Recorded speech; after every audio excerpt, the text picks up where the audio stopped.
Aura. On mind, body and soul, taking heart in meditation. Improvisation of first-class act. And celebrating healthy alternatives. But first, fencing for fitness Japanese style.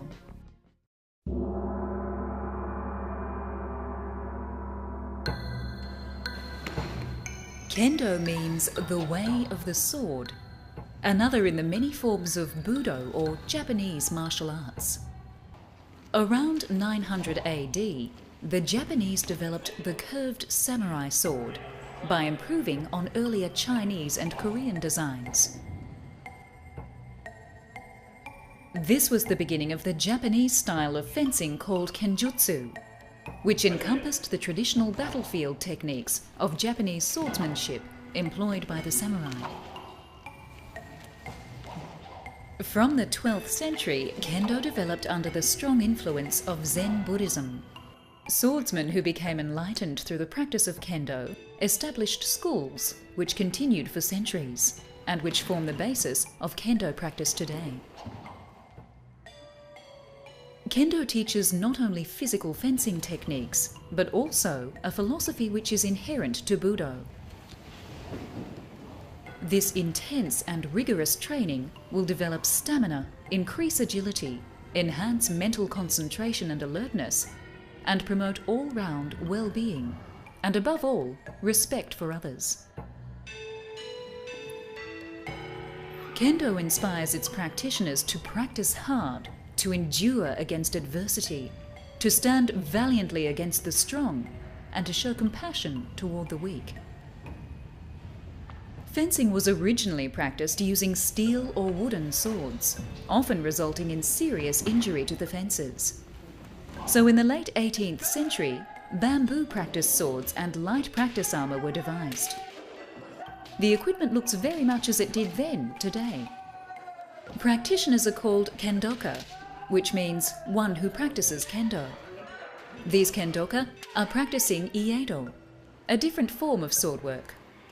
The deft movements of the blade make it look deceptively easy. Strength and endurance steadily develops through wielding the specially designed practice sword, called an ieto.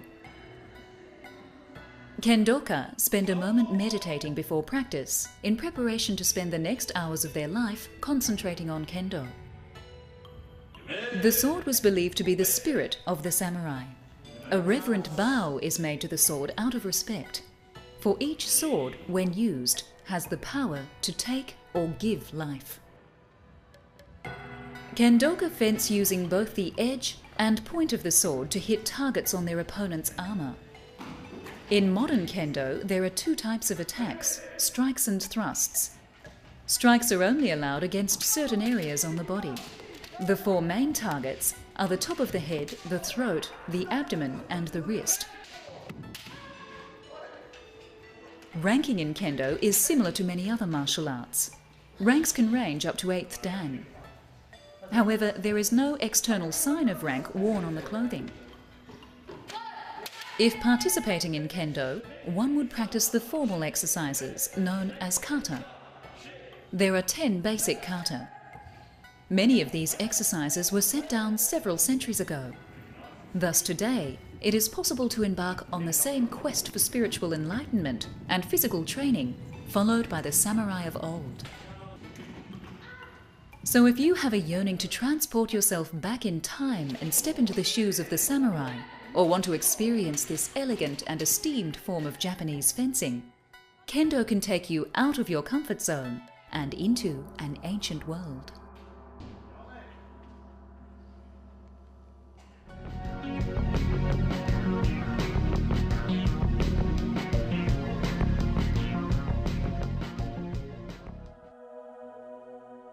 It seems more and more people are discovering the healing benefits of meditation. 200 people gathered recently at a hall in Australia to pour the energies of their souls into healing the earth and themselves. The Twin Hearts meditation was conducted under the beautiful winter solstice full moon by Dr. Hazel Warder. People from all religions, gathered under the one roof to let go of their tension and negative emotions and let love in. The twin hearts refers to two chakras in the human energy body, the heart chakra and the crown chakra. These two centers need to be open in order to experience and give love. Dr. Hazel guided everyone through the visualization that she hoped would help to open them. Some people pulled veils of colored cloth over their heads as the meditation began, to focus and concentrate the energies around them. After concentrating for a few moments on opening up their hearts and minds, participants were asked to raise their two hands and imagine the planet Earth revolving between them. Everyone concentrated on sending healing thoughts and energies to the blue planet. Meditation is a wonderful thing to do for general health and well-being. Science has proven people who meditate have enhanced immune systems and lower stress levels. Where there is sadness, let us send joy. Where there is error, let us send truth. Gatherings like these are good for getting out of the house and connecting with the community as well. At the end of the session, everyone cleansed the energies around them and grounded themselves again by sweeping the energy down their limbs and bodies. A cup of coffee and a chat afterwards was enjoyed by most. Some people started up impromptu healing circles where pranic crystal healing was performed and received for free. This was a lovely gathering of souls who have every intention of healing the planet with their kindness and dedication. Twin Hearts meditations are happening all over the world, in different countries. Good intentions are the name of the game.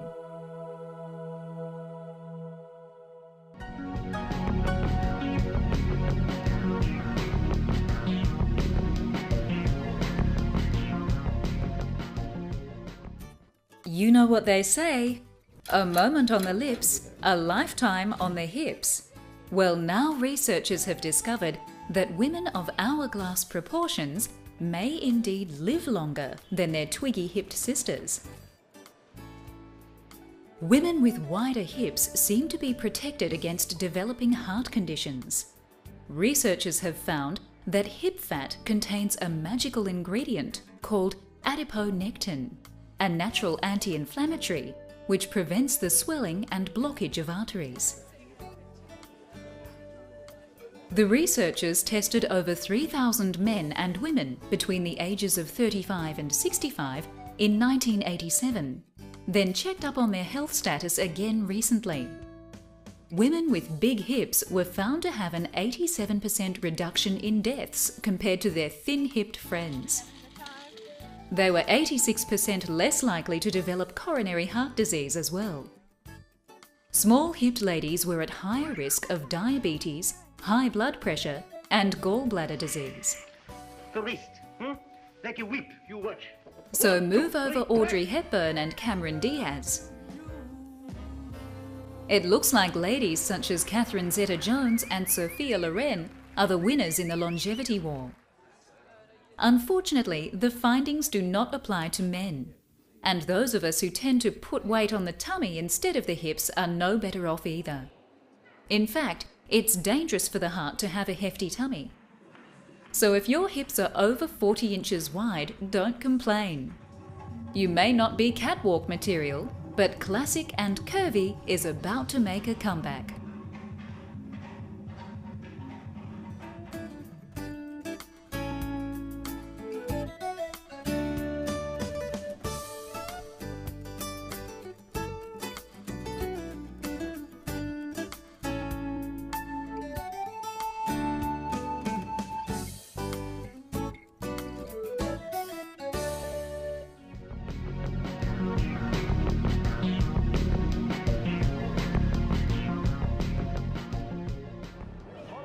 Do bright lights scare you?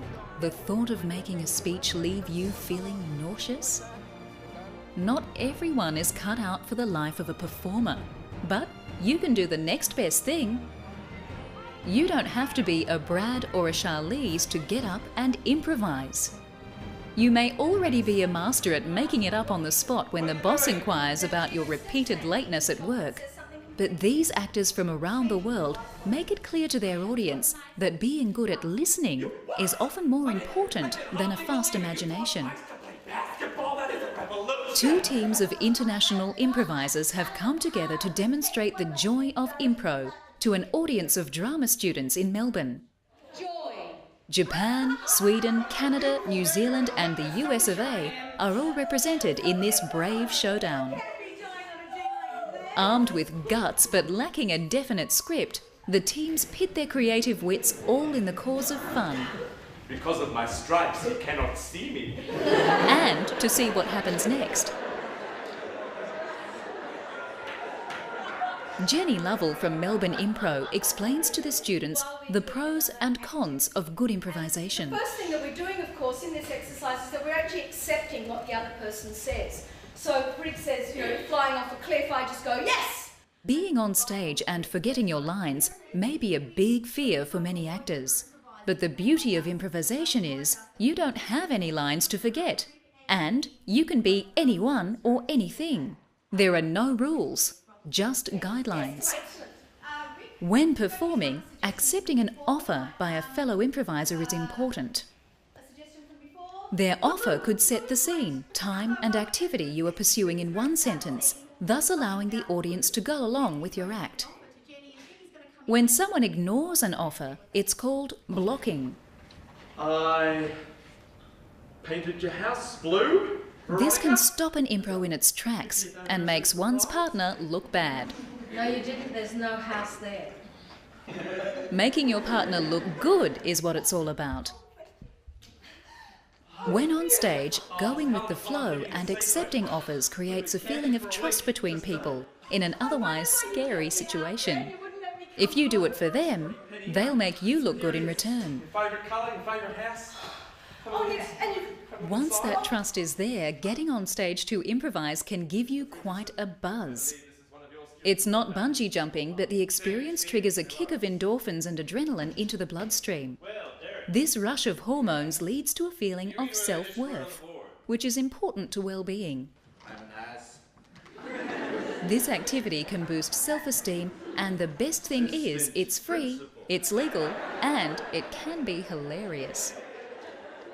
But like everything, you have to put something in to get something back. He who hunts the zebra hunts misery. Being clever, creative and amusing are all good points in improvisation. But Laurie, 25 years an improviser, says a good general knowledge and using movies and characters already out in the world is often more creative than trying to be brilliant every time. It's good for you to know a little bit about everything. So you tend to kind of be a little bit of a sponge, what's on in the news, because sometimes you want to be current too. So you're sort of reading, watching, because everything is kind of material for the stage. Step out of your comfort zone and pick up some confidence along the way while getting active. Theatre groups and acting schools everywhere include impro as part of their activities offered. You don't have to be experienced, just game to have a go, and you may just discover a hidden talent to make others laugh. Look out Broadway. Well, maybe not, but you could always pretend. The hunter has become the hunter.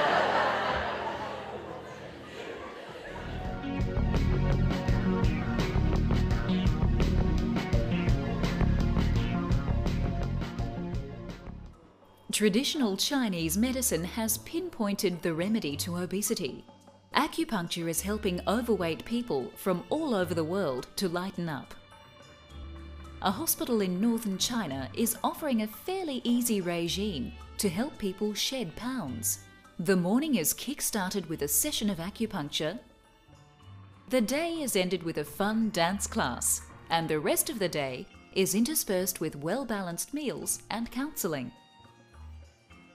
Acupuncture has only recently been employed in the battle against the bulge. There has been no reason in ages past for the remedy. According to traditional Chinese medical theory, overweight people have imbalanced digestive systems. Acupuncture can redress the balance by channeling more energy into the system so it can burn fat faster. Acupuncture also reduces the hunger pangs, and inhibits the digestive system from absorbing too much food.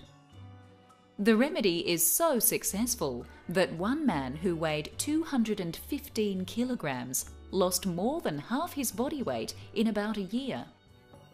Thailand and Singapore are also practicing the remedy with great success, but many people from all over the world are choosing China as their treatment base. Luigi Fada said he had grown so obese that he had to sleep sitting up. Lying down, the weight was too much for his respiratory system and he just couldn't breathe. He started his treatment in Thailand and since moving to China has lost 5 kilos in 2 weeks. Experts attribute the world's weight problem to unhealthy eating and a sedentary lifestyle. High blood pressure, cardiovascular disease and diabetes are on the rise. Mr. Smith from Scotland says more people should get into acupuncture as a possible weight loss solution. The pain of needles is all in the mind, he says. People have been culturally conditioned to expect it.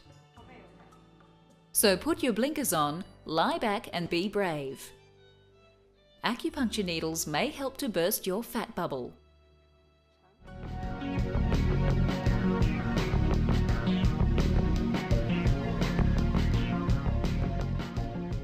Gardening for most is a way to relax, meditate, and for some to even talk to the earth. Growing plants, flowers and vegetables from seed brings not only personal satisfaction, but the knowledge that we are giving something back to Mother Earth. With the right conditions and a bit of tender loving care, gardens can flourish into a delicious vegetable patch, a fragrant rose garden, or even a field of rice. Bustling downtown Tokyo, you can't get much more urban than this. Millions of people crammed into a relatively small area, air pollution, noise pollution, and not very pleasing to the eye. There's definitely not much greenery here, or is there? Above the city skyline thrives a different world, a world of trees and gardens, vegetables, flowers, and rice paddies. An eagle-eye view of Tokyo reveals a patchwork of green strewn across the tops of skyscrapers. This is Japan's answer to an environmentally challenged city, and it's working wonders. Tokyo's skyscrapers have a heat retention problem, making Tokyo hotter than many of the tropical cities of Southeast Asia. Heat can turn fossil fuel pollution into photochemical smog, putting pressure on the human immune system, triggering asthma. By cultivating gardens on top of buildings, temperatures are set to drop in Tokyo, as the greenery acts as a natural filter and insulator. And it seems that rooftop gardens are encouraging water conservation too. Cisterns placed on the tops of buildings make sure no rainwater drains off and goes to waste. But perhaps the nicest thing about all of this newfound greenery is the ability to just sit back and enjoy it all. Gardens are a nice place to retreat at the end of a hard day's work for a bit of meditation. A healthy green environment leads to healthy, relaxed humans.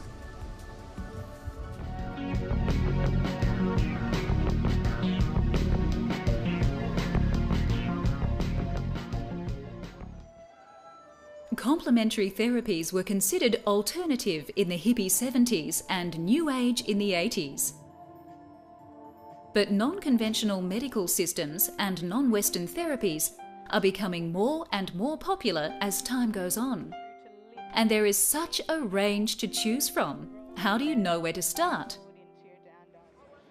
Festivals celebrating the complementary therapies and arts of the mind, body and soul are popping up in cities all over the world. You can come here to sample a little bit of everything, from the mind and body bending discipline of yoga, and the colourful swish and jiggle of belly dance, to the gunky green goodness of wheatgrass juice, and the muscle-soothing manipulation of Chinese massage. These people are sampling a slice of Qi therapy, an oriental form of energy healing that is set to have the mind and body balanced in no time.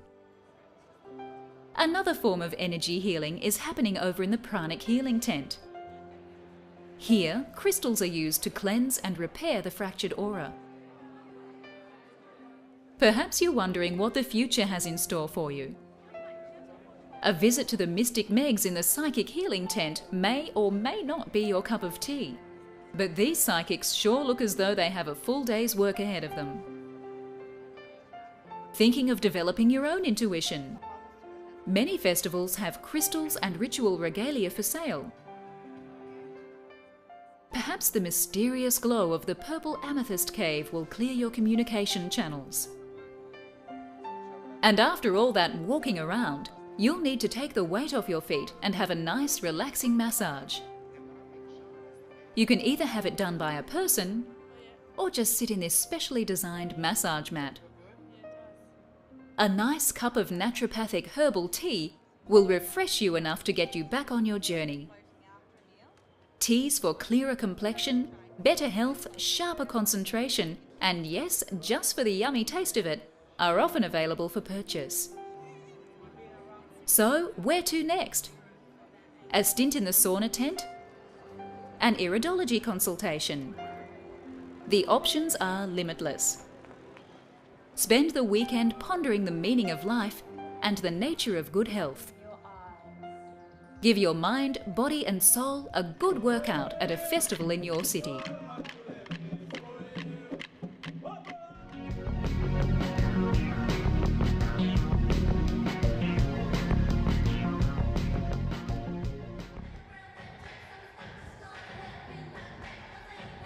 Aerobics class getting a bit humdrum? Indian aerobics instructor Nandini Sinha knows just how to spice things up. It's a classic. Nandini has brought her love of the finer things in life to the aerobics floor. The 38-year-old Kathak dancer blends music, dance, yoga and aerobics into a new exercise form she calls classical aerobics. Aerobic activity is all about oxygen intake. Increasing your activity to encourage more oxygen into your bloodstream promotes health by speeding up your metabolism, resulting in breaking into and burning up your fat stores. The cardiovascular system also gets a spring clean and a tone up along the way. To enhance this oxygen uptake, Nandini has added classical Indian breathing and vocal techniques to her unique mix. Nandini realised the importance of being well attuned with your home culture when she was travelling the globe, and wants to encourage other Indians to brush up on being Indian. Participants say they've discovered a new zeal and confidence through the classes. Many of the classmates, thanks to Nandini, have rediscovered Indian classical music from hymns to folk.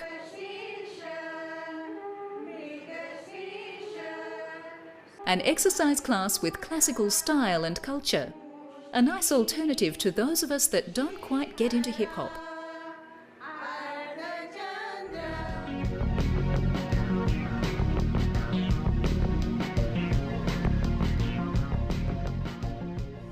Join us again on Mind, Body and Soul as we discover more paths to health and happiness.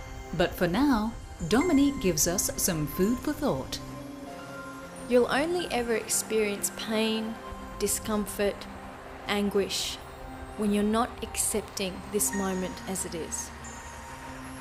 When you accept the moment as it unfolds, when you accept and give yourself permission to experience all of the different layers of possibility available to you right now, you come to a place of peace within yourself. The next time you find yourself feeling upset, stressed or angry, ask yourself, what is it about this moment that I'm not accepting? Once you accept that it's just part of the experience, that in another moment it will be different, it will change and shift, you come to a place of peace and the moment moves on.